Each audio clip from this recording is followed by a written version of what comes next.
นะทุกคนเก็บภาพบรรยากาศให้ทุกคนได้เบิ่งคือเก่านะจ้ะพี่น้องเดี๋ยวจุดเทียนกับจุดธูปกับทุกคนเป็นจุดเทียนแล้วก็จุดธูปในบ้านขอพรอีกบ้านนึงก่อนพระเท่าเป็นจุดให้ละนี่นะ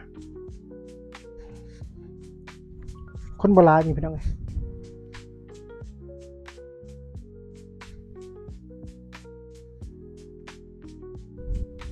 บรรยากาศแบบชิวๆคือเก้านะพี่น้องนะได้ป่ะพระเท่า เขาอยากได้ใช่ไหมลมเนาะ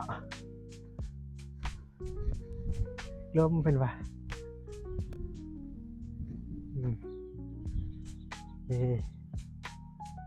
ได้ป่ะระหว่างรอถ่ายพระมันจุดเทียนก็เบิ่งบรรยากาศไปคร่าวๆพี่น้องถ่ายคลิปแบบเรียวๆถ่ายคลิปแบบสดๆให้ทุกคนได้เบิ่งคนก็อาชีพบ่หลวงบ่หลายมื้อนี้พี่น้องเพราะว่าเป็นวันหยังเกิดเมื่อวานนี้คนหลายเพิ่นอาจจะหลายนะบ่เฒ่าเนาะว่านนี้คนหลายบ่เฒ่าว่านนี้คนหลายเด้ทุกคนเมื่อวานนี้เป็นวันศีลดับมื้อนี้หั่นก็นั่นแน่นะทุกคนได้แล้วบัดนี้เฮาสิจุดเทียนจุดธูปกับพี่น้องเอ้ยไปจุดธูปกันจะได้บ่เฒ่าเด้อ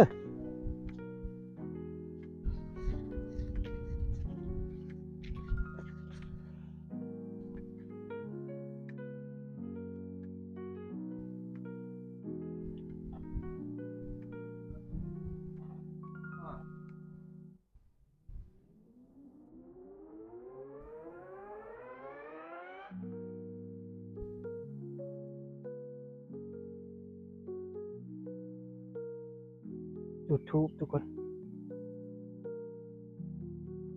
ขอพรอีกบาทนึง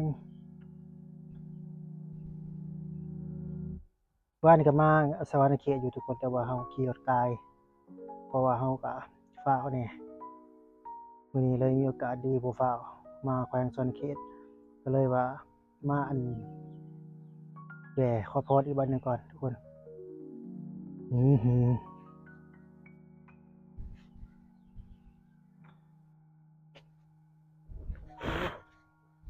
ได้แล้วถ่ายแบบเรียวๆทุกคนวันนี้ใครแต่อากาศบ่ร้อนถ้าเป็นร้อนนี่ถือว่าอันนั้นเฮาตัดเลยคลิปเฮาตัดเลย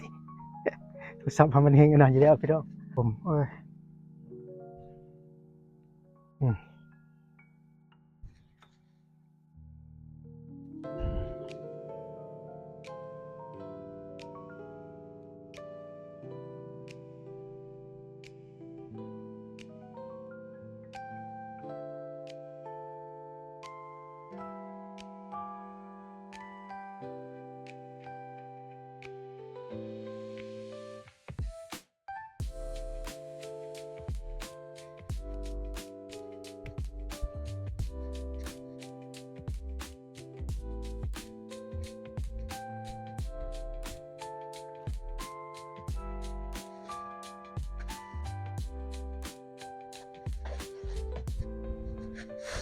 บ้าว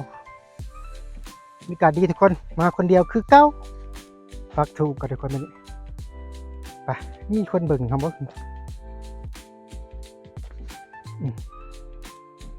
ปักออมเลยทุกคนครับปักออมถาดคอแล้วครับปักออมนี่ชมบรรยากาศในวันนี้เหมือนเดิมปัก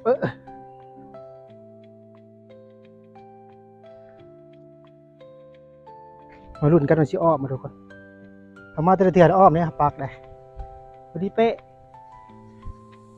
บรรยากาศก็ดีเป็นที่พวกมาฮอดไปได้ทุกคนเลย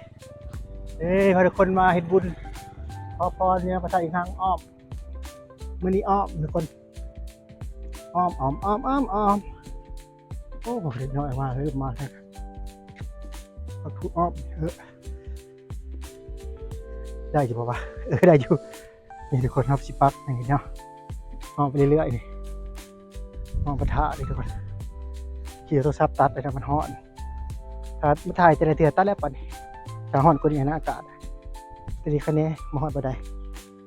มันจะถ่ายแบบเรียวๆทุกคนเบิ่งนํกันเลยวันนี้ทุกคน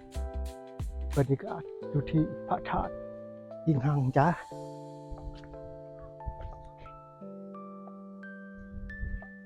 ปิ๊บปิ๊บอ้อมเลยทุกคนปิ๊บ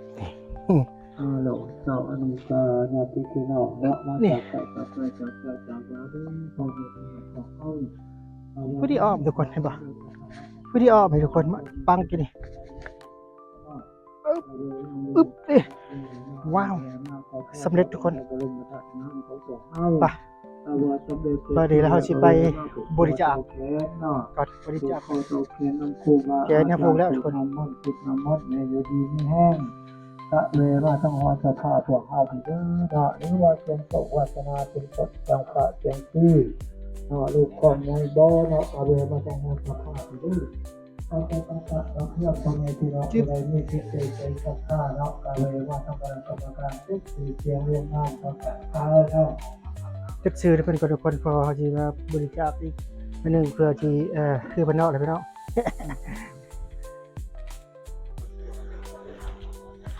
มีสื่อมีเสียงมียังนับเปื้อนอะไรพี่น้องชาวโบราจิตแก้ววิไลพรชาวโบราจิตเยอะเจ้าแก้ววิไลพร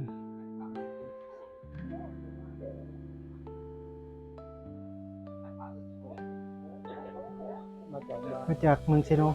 จากเซโนเจ้า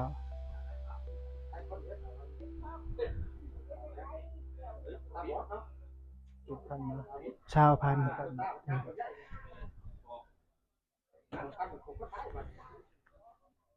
วันนี้ปะ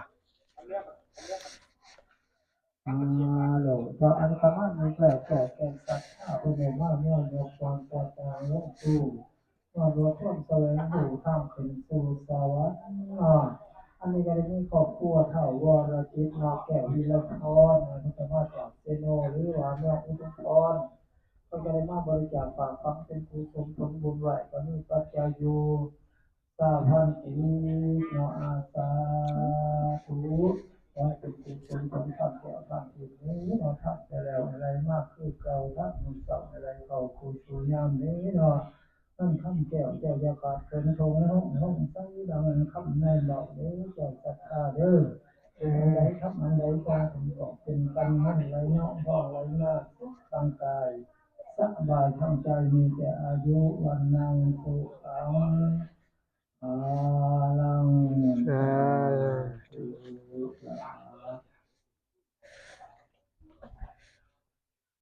สำเร็จทุกคนวันนี้เราก็จะไปผูกแขนนะพี่น้องขั้นตอนต่อไปก็คือผูกแขนนะทุกคนนะเอาจีทัดบริถ่ายตัดผูกแขนหรือว่าถ่ายเพราะถ่ายก็ได้ไม่ต้องไปนะเบิ่งเร็วๆแล้วทุกคนมาที่มาดูน้ำกันผูกแขนต่อบริจาคผ่านพระผู้ทรงผลบุญไว้เนาะในพระพุทธศาสนาก็ให้เป็นการศึกษาในเรื่องนี้ก็จะ โดยสีแดงเด้อโดยหักคนนี้หักคนนี้ง่ายเมื่อเกิดเด็กคนเขาเด็กคนขับใส่คนบอกว่าคนเดียวคนจบคนมาดูแบบเดินอยู่ดีนะคนเจ็บใจเด็กคนขายยังไม่ให้ของให้เช็ดให้ไม่ทำให้ปัญญาลูกค้าไปนี่ทำไปอยู่ดีไม่แห้งมันเย็บเดินทางตลอดไปคนเจ็บใจเด็กคนขายไม่เอาเนี่ยว่าโน่สุขังอะไรฮะเดินไม่แห้งมาทางไหนมาจากซิโนเดี๋ยวเลยงานพี่น้องเอากลับมาขอพรมาให้งานเป็นขอตัวแทนให้แล้วเดี๋ยวก็สิเดินทางกลับก่อนทุกคนวันนี้หลังจากที่ว่าเฮามาตัวนี้ยังพี่น้องกำลังเริ่มมาพี่น้องหลังไหลมาแล้วตอนนี้หลังไหลมาแล้วตอนนี้เดี๋ยวตอนนี้ก็สิได้เดินทางกลับก่อนทุกคนก็มาขอพรยังเป็นที่เรียบร้อยแล้วก็สิได้กลับนะก็บ่ได้มีแต่เฮาที่พี่น้องคนก็หลายนะ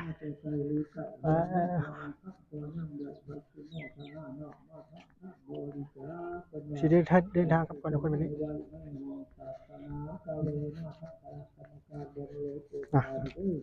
เดินทางกับเซโนแล้วนะจ้ะวันนี้ทุกคนก็ที่ว่ากำลังมา เอามาก่อนหมู่นะตะมิดตอนทำมาบ่มีคนเลยทุกคนมาดีก็เลยมีคนมาแล้วเนาะกลับมาเป็นช่วงแหละคนกลายไปเนาะเอ้ย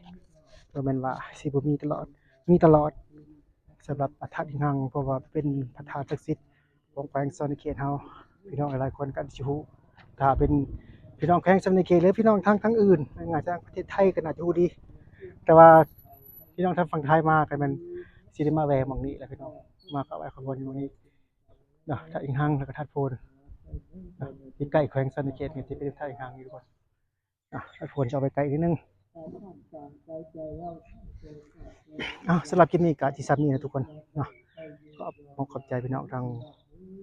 อ่า ฝั่งลาวฝั่งไทยที่เขามีตามชมคลิปนี้หรือว่าอยู่ต่างประเทศก็อย่า